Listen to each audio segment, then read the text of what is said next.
90세 국민의사 이시영 박사님은 말씀하셨습니다.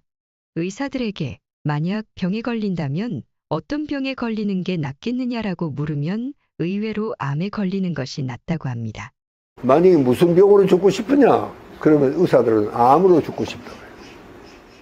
그렇다면 의사들에게 가장 두려운 질병이 뭐냐고 물으면 뭐라고 답을 할까요?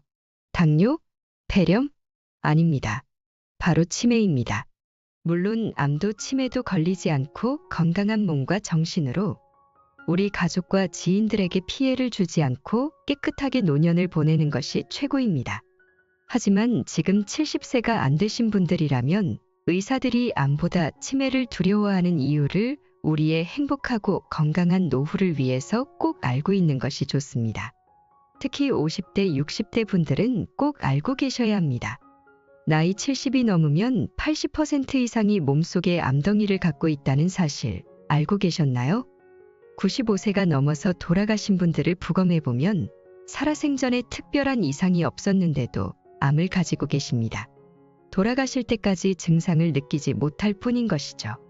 암세포가 콩알 정도의 크기가 되어야 증상이 느껴지는데 콩알만큼 크려면 무려 20년이 걸립니다. 식도처럼 특수한 부위가 아닌 이상 암세포가 크고 있는지도 모르는 겁니다. 하지만 치매는 어떤가요? 치매는 몸이 청년처럼 건강한 70대라고 해도 즉각적으로 증상이 나타납니다. 실제로 어르신들이 가장 무서워하는 질병도 치매입니다. 앞에 말씀드린 것처럼 암은 증상이 나타나려면 20년이 걸리는 만큼 초만성병입니다. 그래서 건강을 서서히 안 좋게 합니다. 하지만 치매는 내가 누구인지, 내 아들과 딸의 이름은 뭔지 건강을 잃는 게 아니라 나의 존재를 잃게 만듭니다. 내가 누군지도 잊어버린 채 노후를 보내다니 이보다 큰 불행이 어디 있을까요? 의사들뿐만 아니라 재벌, 유명인, 심지어 헐리우드 배우들까지도 치매를 가장 무서운 질병으로 뽑았습니다. 김우중 전 대우그룹 회장, 재미교포 코미디언 잔이윤, 미국 대통령 로널드 레이건, 헐리우드 배우 브루스 윌리스까지 치매로 고통을 겪었습니다. 부와 명예가 넘쳐도 어쩔 도리가 없는 것이 치매입니다. 그런데 너무 위험한 사실은 코로나를 기점으로 치매를 조기 검진받는 사람의 비율이 절반이나 떨어졌다는 것입니다. 분명 이 영상을 보고 계시는 분들도 치매 검사를 받지 않으셨을 겁니다. 그래서 치매가 없는 노후를 위한 본격적인 얘기를 하기 전에 가볍게 치매 진단 속담 퀴즈를 준비해 보았습니다. 대한치매예방협회에서 만든 문제입니다. 댓글에 생각하시는 정답을 쓰면서 문제를 풀어보시기 바랍니다.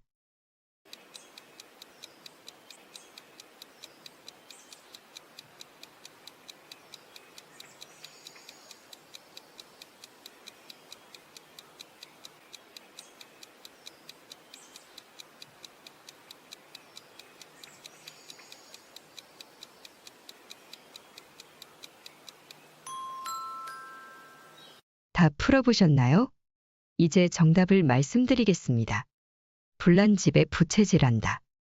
3살 버릇 80까지 간다. 아니 땐 굴뚝에 연기 나랴. 소 잃고 외양간 고친다. 마른 하늘의 날벼락. 몇 개를 맞추셨나요? 구독과 좋아요를 해주시고 맞춘 개수를 댓글에 남겨주신 분께 추가로 테스트를 해볼 수 있는 문제를 드리겠습니다. 최소 2개는 맞추셔야 치매가 아니라고 합니다. 혹시 5개 전부 다 맞추신 분은 90살까지 치매 걱정은 하지 않아도 된다고 합니다. 만약에 1개도 맞추지 못하신 분이라면 영상을 끝까지 보시고 지금부터라도 치매 대비를 하시길 권유드립니다. 계속 영상을 봐주시는 분들께 드리는 작은 물결이 사랑하는 사람들에게 큰 물결과 같은 행운을 일으키시기를 바랍니다. 끝까지 보시면 오로지 여러분의 삶이 더 멋지고 풍성해지는 지혜를 얻게 되실 겁니다. 정중하게 구독과 좋아요를 요청드리면서 영상을 봐주신 여러분들의 인생에 큰 행운의 물결이 오기를 기원합니다. 한국에 치매를 가진 사람은 몇 명이나 될까요? 1000명? 10,000명? 아닙니다. 무려 100만 명입니다. 놀랍죠? 65세 이상의 어르신 중에 열의 하나가 치매 증상을 갖고 있는 겁니다. 그런데 더 놀라운 사실은 따로 있습니다. 2039년에는 200만 명, 2050년 302만 명으로 치매 환자가 늘어날 전망이라는 겁니다. 그만큼 한국의 고령화 속도가 높기 때문이기도 한데요. 65세 기준으로 나이가 5살씩 많아질 때마다 2배씩 증가합니다. 65세에서 69세의 연령층에서 약 2에서 3% 정도이지만 70에서 74세에서 4에서 6%, 75에서 80세에서 약 8에서 12%, 80세 이상에서는 20%가 넘는 노인들이 치매에 걸리게 됩니다. 나는 아직 40대, 50대니까 일단은 안심이라고 생각하시나요? 죄송하지만 큰 오산입니다. 유명 스타 강사 김창욱 교수님도 50대인데 치매 증상이 있다고 고백을 한 겁니다. 교수님은 TV에 출연해서 나에게 알츠하이머 유전자가 있다며 기억을 잃고 엄마를 못 알아보면 어떡하지라는 불안함이 있다고 호소했습니다. 건강보험정책연구원에 따르면 50대 치매 환자가 8,000명을 넘었고 40대도 1,600여 명이나 넘었다고 발표를 했습니다. 이런 치매의 초기 증상은 뭐가 있을까요? 혹시 기억력 저하라고만 생각하시는 분들이 많을 거라 생각합니다. 물론 맞습니다. 기억력 저하가 치매의 가장 큰 증상 중에 하나입니다. 하지만 기억력 저하와 함께 가장 큰 치매 증상 2가지가 있는 것은 많은 분들이 모르실 겁니다. 이 2가지는 바로 급격한 감정 기복과 냄새에 대한 기억력 저하입니다. 실제로 저희 할머님께서는 치매 증상으로 냄새를 잘 못 맡으셨습니다. 그래서 요리를 하실 때 소금을 평소보다 2배로 넣기도 하시고 가스불이에서 타고 있는 냄비의 냄새를 인지하지 못하셔서 큰 사고가 날 뻔하기도 하셨습니다. 감정 기복은 45살 이전의 청년 치매 증상 중에 하나입니다. 작은 일에도 화를 주체하지 못하고 감정 기복이 심해지는 것과 같은 증상입니다. 오직 치매의 증상을 기억력 저하로만 알고 계시던 분들은 꼭 이 2가지를 기억해 두시기를 바랍니다. 젊은 사람도 안심할 수 없는 치매. 도대체 예방법은 존재하는 걸까요? 흔히 알려진 금연, 금주, 운동하기 말고 진짜 실질적인 예방법은 있는 걸까요? 네, 있습니다. 그것도 아주 즐겁게 할 수 있는 예방법입니다. 흔히 알려진 예방법이 아닌 아주 실용적이고 이 3가지를 하면 행복한 노후를 보낼 수밖에 없는 예방법을 말씀드리겠습니다. 첫 번째는 바로 수다 떨기입니다. 치매는 결국 뇌가 굳으면서 기억력이 사라지고 언어 기능에 문제가 생기는 겁니다. 나이가 들수록 밖에 나가기도 귀찮아지고 친구 만나는 것은 더 귀찮아지다 보니 방 안에서 TV만 보시는 어르신들이 많습니다. TV를 볼 때는 생각이라는 것을 하지 않습니다. 뇌가 활동하지 않고 가만히 있게 되는 것이죠. 가만히 있다 보면 녹이 슬고 굳어버리기 마련입니다. 그렇기 때문에 지인과 수다를 떨면서 과거를 계속해서 기억해내는 활동은 치매를 예방하는 데 큰 도움이 될 수밖에 없습니다. 과거를 떠올리면서 기억력을 키우고 말을 계속하면서 언어 기능도 좋게 만드는 활동이기 때문입니다. 혹시 수다를 떨 친구를 만나러 나가기가 힘드신가요? 그렇다면 적어도 집으로 지인을 초대해서 TV라도 같이 보면서 수다를 떠시기 바랍니다. 드라마를 보면서 이전 편이 무엇이었는지 기억을 떠올리면서 대화를 하셔도 좋습니다. 2번째는 바로 소음을 듣는 것입니다. 아니, 소음이라니 스트레스가 더 생길 것 같다고 생각되시나요? 제가 말씀드리는 소음은 바로 숙면을 위한 백색 소음입니다. 자연의 소리, 장작이 불에 타는 소리처럼 마음을 편하게 해주는 소리입니다. 나이가 들수록 밤잠이 없어집니다. 깊은 잠에 들지 못하는 것이죠. 치매 관련 국제학술지에 따르면 수면 시간이 5시간인 사람은 7시간 이상 자는 사람보다 기억력, 주의력, 인지 기능이 모두 떨어진다고 발표했습니다. 깊은 잠을 잘 때만 뇌에 쌓인 노폐물이 뇌척수액을 타고 밖으로 매우 세차게 씻겨나가는 것이 MRI로 확인이 됐다고 합니다. 우리는 잠들면 1, 2단계의 얕은 수면, 3단계의 깊은 수면, 꿈을 꾸는 렘 수면을 순서로 하게 되는데요. 3단계 깊은 수면 중에는 평소보다 수십 배 많은 뇌 찌꺼기가 배출됩니다. 그만큼 깊은 수면을 하는 것이 치매를 예방하는 데에 큰 도움이 되는 것이죠. 지금 오른쪽 위를 클릭하시면 작은 물결이 준비한 자연의 소리, 치매를 예방하는 음악을 들으실 수 있을 겁니다. 마지막은 바로 트로트를 부르고 즐기는 것입니다.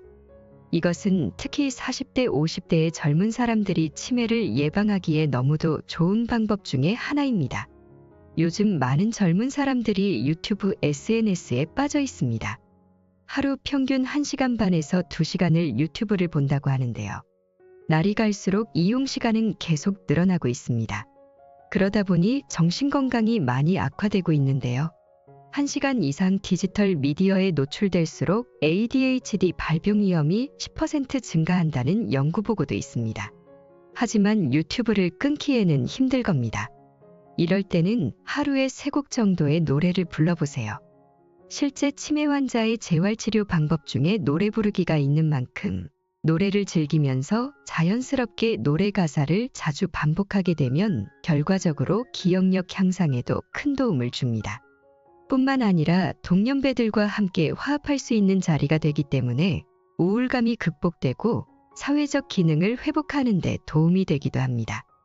지금까지 80살이 되기 전에 꼭 알아야 할 치매 예방법에 대해서 알아봤습니다. 첫 번째 수다 떨기, 두 번째는 백색 소음을 듣고 깊은 잠을 자기, 마지막은 트로트를 부르고 즐기기. 치매를 예방하는 방법은 조금만 알아보면 너무 많은 정보들이 있습니다. 하지만 생활 속에서 습관처럼 실천할 수 있는 방법은 많지가 않은데요. 그래서 최대한 놀이처럼 즐겁게 할 수 있는 예방법을 준비해 보았습니다. 옛날에는 치매가 없으려면 주변에 사람이 많아야 한다는 속설이 있기도 했습니다. 그래서 많은 친구를 두려고 애를 쓰기도 했는데요. 하지만 옛날과 다르게 요즘 깨어있는 어르신들은 치매 예방을 위해서 또 행복한 노후를 위해서 스스로 행복해지는 법을 연구하고 젊은 날에 못해본 도전들을 많이 한다고 합니다. 대우 김우중 회장님처럼 주변에 사람이 넘쳐도 치매를 피하지 못한 것을 보면 사람이 많다고 치매에 걸리지 않는 것은 아닌 것 같습니다. 오히려 주변에 사람이나 친구가 많으면 아유, 나이 들어서 주책이야. 그런 거 하지 마. 라는 소리를 들으며 눈치를 보다가 결국 해보지도 못하고 아쉬움만 남기게 된다는 것을 깨달아서인데요. 이걸 하기 위해서 일부러 친구를 사귀지 않는다고 합니다. 대우 김우중 회장님도 오히려 치매를 늦추기 위해서 혼자서 베트남 등지를 돌아다니며 해외 기업인을 양성하는 도전을 멈추지 않았다고 합니다. 이렇듯이 스스로 도전을 하게 되면 더욱더 긍정적인 생각을 많이 하고 나의 과거를 돌아보면서 치매 증상이 더 예방되기도 한다고 하는데요. 철학자 쇼펜하우어가 나이가 들어서 치매에 안 걸리고 추해지지 않으려면 꼭 이 3가지는 해야 된다고 했습니다. 결국 남에게 끌려다니지 않고 스스로 행복하게 사는 것만큼 좋은 건 없죠. 앞에 보이시는 영상을 클릭하시면 쇼펜하우어가 말하는 나이 들어서 진짜 행복을 얻는 3가지 방법이 바로 이어집니다.